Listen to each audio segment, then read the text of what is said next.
নমস্কার, জি 24 ঘন্টা আপনাদের সকলকে স্বাগত জানাই। জ্যাক অলিভাল স্টুডিও থেকে আপনাদের সঙ্গে রয়েছে আমি আহেলি।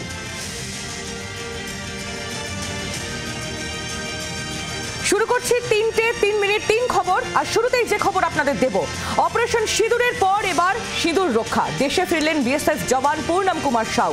পাক কবজা থেকে দেশে ফিরলেন পূর্ণম। 23 দিনের মাথায় আটারি সীমান্ত দিয়ে দেশে ফিরলেন পূর্ণম। পাকিস্তানের বিরুদ্ধে কূটনৈতিক যুদ্ধেও জয় ভারতের। এই মুহূর্তে কিন্তু এই বাড়িতে রিশরার বাড়িতে কিন্তু যথেষ্ট খুশির হাওয়া। 22 দিন পর বাড়ির ছেলে এখনো বাড়ি ফিরেননি, কিন্তু আরেকটা যেটা বাড়ি সেটা হচ্ছে দেশ, সেই দেশে ফিরেছে। এবং এই মুহূর্তে দাঁড়িয়ে আমি একটু কথা বলবো মার সাথে, যে কি আপনার কেমন লাগছে আজকে? बहुत अच्छा लगता है। আপনি কি করে জানতে পারলেন ছেলে ফিরেছে? কে জানালো? केप से फोन आया, लड़का के ड्यूटी करेला तहाँ से फोन आया। भारत माता का धन्यवाद, गृह मंत्री को धन्यवाद, नरेंद्र मोदी जो हमारे प्रधानमंत्री, देश के प्रधानमंत्री हैं, ताको धन्यवाद हम करता हूं। मैं दीदी से भी यही बात बोलूंगा कि दीदी सेंट्रल सरकार से मिलकर हमारे देश का पश्चिम बंगला हो या जो भी हो, उग्रवादी को खत्म कीजिए। অবশেষে প্রায় 22 দিন পর মুক্তি পেয়েছেন পূর্ণম কুমার সাহু। আজকে তাকে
জানিয়েছেন তিনি। মুখ্যমন্ত্রীকে ধন্যবাদ সাউ পরিবারের।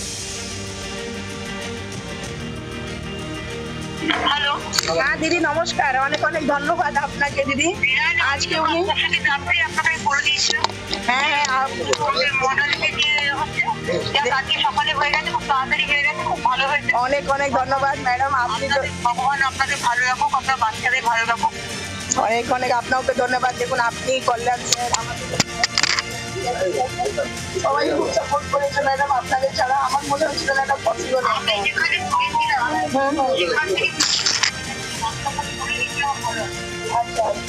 হ্যাঁ ম্যাডাম, দেখুন আপনার কথাটা আপনি আমাদের বললেন যে আপনাদের কোথাও যাওয়া দরকার নেই, আপনি ঘরে থাকুন, আমি শিবনাকে নিয়ে আসবো। দেখুন আপনি আমার সাথে 3 দিন কথা বললেন ম্যাডাম, আজকে উনি চলে এসেছেন।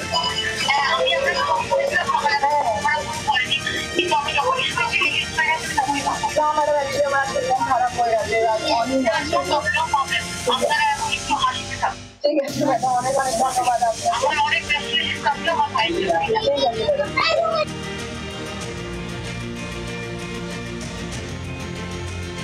পূর্ণমের দেশে ফেরায় স্বস্তি রিশরার সাউ পরিবারের। ये फिर हम जाने 9:30 बजे। 9:30 সময়। हाँ 9:30 बजे। দীর্ঘদিনের একটা প্রতীক্ষা, তারপর অবশেষে এই উৎকণ্ঠার অবসান। ছেলে বাড়ি আসলে কি করবেন? हाँ खुशी के बाद खिलाएगा पिलाएगा, जे आएगा वो खुश थर बात करेगा और का।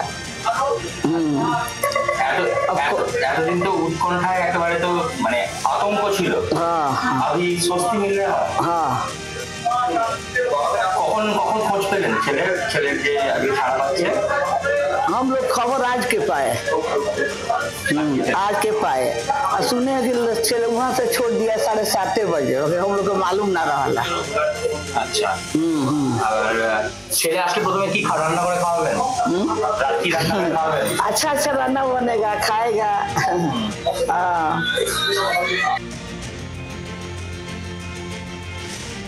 বিএসএফ জওয়ান পূর্ণম কুমার সাউয়ের মুক্তি নিয়ে পোস্ট তৃণমূলের। অন্ধকার অনিশ্চয়তার পর অবশেষে বিএসএফ জওয়ান দেশে ফিরলেন। একাধিকবার মুখ্যমন্ত্রী সাউ পরিবারের সঙ্গে যোগাযোগ করেছেন, যাবতীয় সাহায্যের আশ্বাস দিয়েছিলেন। পরিজনদের মাঝে তিনি শীঘ্রই ফিরে আসবেন। পূর্ণমকে এখন পাঞ্জাবে নিয়ে আসা হয়েছে এবং পাঞ্জাবে এখন মেডিকেল ট্রিটমেন্ট হবে, হয়তো মেডিকেল ট্রিটমেন্ট।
শোপিয়ানে অপারেশন কেল্লারে খতম 3 জঙ্গি।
ওরা এরকম টেররিস্ট অ্যাক্টিভিটি করে, ওটা ডিটেলস পাঠানো হয় ইউএন সিকিউরিটি কাউন্সিলে। তো ইউএন সিকিউরিটি কাউন্সিল তখন ওই অর্গানাইজেশনটাকে ব্যান করে দেয়। তো ব্যান হয়ে গেলে তখন একটা নতুন নাম ওরা দিয়ে শুরু করে, কেন কি ওই অ্যাকাউন্টে সব ফান্ডস আসে আর ওই অর্গানাইজেশনটা তখন চলতে থাকে। আর কিন্তু প্লেয়ার্স চেঞ্জ হয় না, ওখানে যারা ছিল তারাই কিন্তু এখানে এসে আবার ওই অ্যাক্টিভিটিটাই করছে, খালি নামটা চেঞ্জ হয়ে যাচ্ছে।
মন্ত্রীর মন্তব্যে বিতর্কে মধ্যপ্রদেশের মন্ত্রী কুনওয়ার বিজয় শাহ কর্নেল কুরেশিকে সন্ত্রাসবাদীদের বোন বলে উল্লেখ, সোশ্যাল মিডিয়ায় পোস্ট তৃণমূলের। और जिन्होंने हमारी बेटियों के सिंदूर उजाड़े थे वही कटे पिटे लोगों को हमने उन्हीं की बहन भेज करके उनकी ऐसी की तीसरी करवाई। उन्होंने कपड़े उतार के हमारे हिंदुओं को मारा और मोदी जी ने उनकी बहन को उनकी ऐसी की तेजी करने हमारे जहाज से उनके घर गए। अब मोदी जी कपड़े तो उतार नहीं सकते थे, इसलिए उनके समाज की बहन को भेजा कि तुमने हमारी बहनों को अगर विधवा किया है तो तुम्हारे समाज की बहन आके तुम्हें नंगा करके छोड़ेगा। কর্নেল সোফিয়া কুরেশিকে নিয়ে বিজেপির মন্ত্রীর মন্তব্যে বিতর্ক, তোপ কংগ্রেসেরও।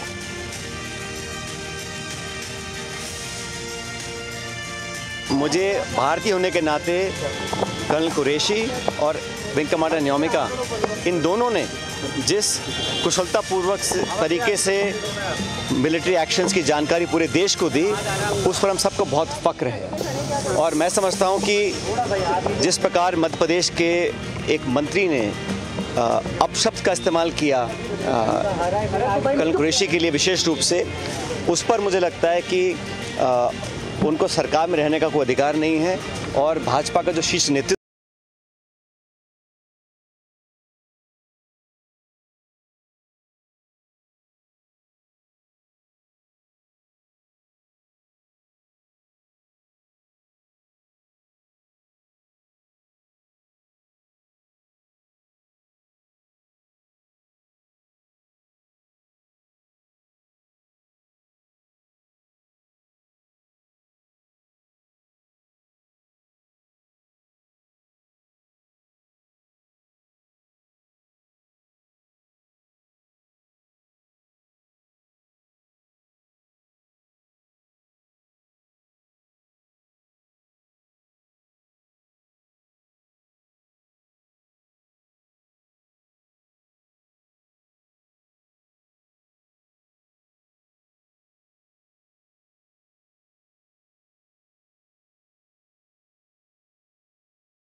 ভারত এবং পাকিস্তানের মধ্যে যখন যুদ্ধ পরিস্থিতি তৈরি হয়েছে, তখন আখনুর সীমান্তের লাগোয়া যে গ্রামগুলি, সেই গ্রামের সাধারণ মানুষ তারা নিরাপদ দূরত্বে চলে গিয়েছিলেন বেশ কয়েক মিটার দূরে।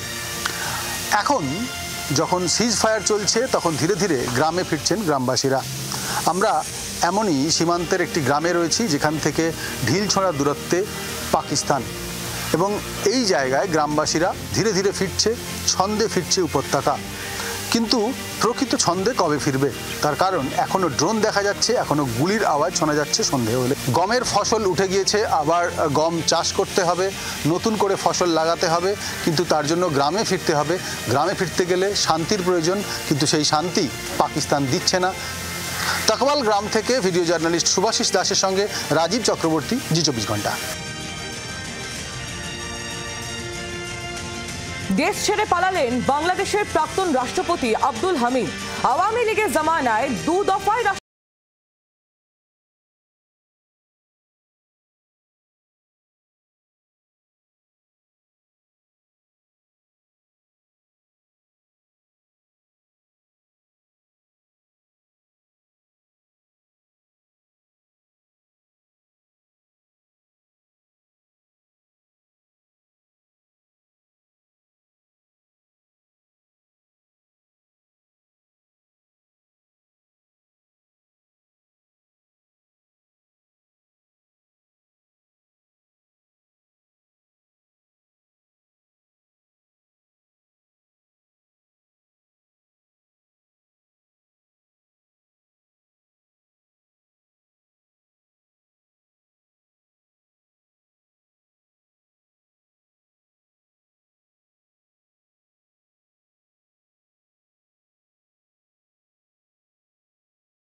আমাদের কাছে আসছে তখন তো বোঝা যাচ্ছে না কি হয়েছে না হয়েছে।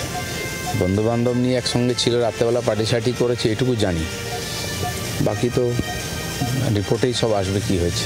যে প্রবলেমটার কথা বলা হচ্ছে ড্রাগ বা ইত্যাদি, এই প্রবলেম আগের থেকেই ছিল ওর, সেটা আমি শুনলাম যে ওর কাউন্সিলিং চলছিল, ওর অফিসে ডাক্তার আছে, চেষ্টা হচ্ছিল ঠিকঠাক করার।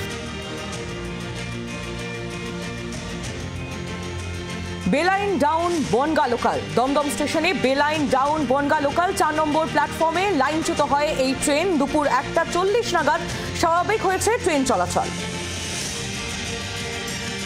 দমদম স্টেশনের লাইনচ্যুত বনগা লোকাল, শিয়ালদাগামী বনগা লোকাল লাইনচ্যুত দমদম স্টেশনের 4 নম্বর প্ল্যাটফর্মে। এবং এই ঘটনা ঘটেছে 12টার আশেপাশে, এবং এই ঘটনা কিন্তু দমদম স্টেশনে প্রথমবার নয়, এর আগেও কিন্তু দেখা গিয়েছে দমদম স্টেশনের 5 নম্বর প্ল্যাটফর্মে ট্রেন লাইনচ্যুত হয়েছে। খুব স্বাভাবিকভাবেই ট্রেন লাইনচ্যুত হওয়ার ফলে এখানে 4 নম্বর প্ল্যাটফর্ম দিয়ে কোনো ট্রেন যাতায়াত করতে পারছে না। অন্যান্য প্ল্যাটফর্ম সেগুলো কিন্তু চলাচলযোগ্য রয়েছে, সেখান দিয়ে ট্রেন যাতায়াত করছে, তবে এই 4 নম্বরে কিন্তু কোনো রকমভাবে ট্রেন যাতায়াত করতে পারছে না। কতক্ষণ এই ট্রেন এরকমভাবে আটকে থাকবে সেটা এখন বলা সম্ভব হচ্ছে না। ইলেকট্রিশিয়ান বা যারা টেকনিশিয়ানরা রয়েছে পার্টিকুলারলি, এবং যারা রেলওয়ের আধিকারিক যারা রয়েছেন তারা এখানে উপস্থিত হয়েছেন। পুরো ঘটনা তারা তদন্ত করছেন যে কিভাবে এই ঘটনা ঘটলো, এবং যত দ্রুত সম্ভব এই ট্রেনকে ফেল লাইনে নিয়ে এসে সরিয়ে নিয়ে যাওয়ার ব্যবস্থা করার চেষ্টা করা হচ্ছে। ক্যামেরা দেবজ্যোতির সাথে অর্কদীপ্ত, জি 24 ঘন্টা, কলকাতা। সব জেলাতেই গরম ও চূড়ান্ত অস্বস্তিকর আবহাওয়া। সারাদিন ঘরমাক্ত অস্বস্তিকর গরম, আজ দুপুরের পর থেকে একেবারে হাঁসফাঁস হয়েছে অবস্থা। বিক্ষিপ্তভাবে তাপপ্রবাহ দক্ষিণবঙ্গে, পরিস্থিতি অনুকূল হলে আগামী 72 ঘন্টার মধ্যে মধ্য বঙ্গোপসাগর, আন্দামান দ্বীপপুঞ্জে ঢুকে পড়বে মৌসুমী বায়ু। আগামীকাল থেকে বাড়বে ঝড় বৃষ্টির পরিমাণ। বৃহস্পতিবার এবং শুক্রবার বিকেলে কালবৈশাখী সতর্কতা। বীরভূম, মুর্শিদাবাদ, নদিয়া, পূর্ব বর্ধমান, পশ্চিম বর্ধমান, ঝাড়গ্রাম, পশ্চিম মেদিনীপুর, পুরুলিয়া, বাঁকুড়ায় বজ্রপাত, শিলাবৃষ্টির সঙ্গে ঘন্টায় 60 থেকে 70 কিলোমিটার বেগে দমকা ঝোড়ো বাতাস বইতে পারে। তীব্র গরম, আপেক্ষিক আর্দ্রতায় ঘরমাক্ত অস্বস্তি এবং কোনো কোনো জেলায় তাপপ্রবাহের পর আগামীকাল থেকে রাজ্যে অনেকটাই হাওয়া বদল। আবারও বাড়তে চলেছে বৃষ্টিপাতের পরিমাণ। জেলায় জেলায় ফিরতে চলেছে কালবৈশাখী, যার হাত ধরে এই সপ্তাহের শেষে অনেকটাই স্বস্তি ফিরবে দক্ষিণবঙ্গে। উত্তরবঙ্গেরও একাধিক জেলাতে কোথাও মাঝারি, কোথাও ভারী এবং সেই জেলার কোনো কোনো অংশে অতি ভারী বৃষ্টির পূর্বাভাস দিয়েছে আলিপুর আবহাওয়া দপ্তর, যার অর্থ মে মাসে আর নতুন করে কোথাও তাপপ্রবাহ ফিরে আসার সম্ভাবনা থাকছে না। এই মুহূর্তে কয়েকটি জেলায় যে তাপপ্রবাহ চলছে তারও মেয়াদ খুব সম্ভবত আগামীকালই শেষ হচ্ছে বলে জানাচ্ছে হাওয়া অফিস। জি 24 ঘন্টার জন্য ক্যামেরায় তরুণের সঙ্গে অয়ন, কলকাতা। বাংলার আওয়াজ, বাঙালির আবেগ, জি 24 ঘন্টা।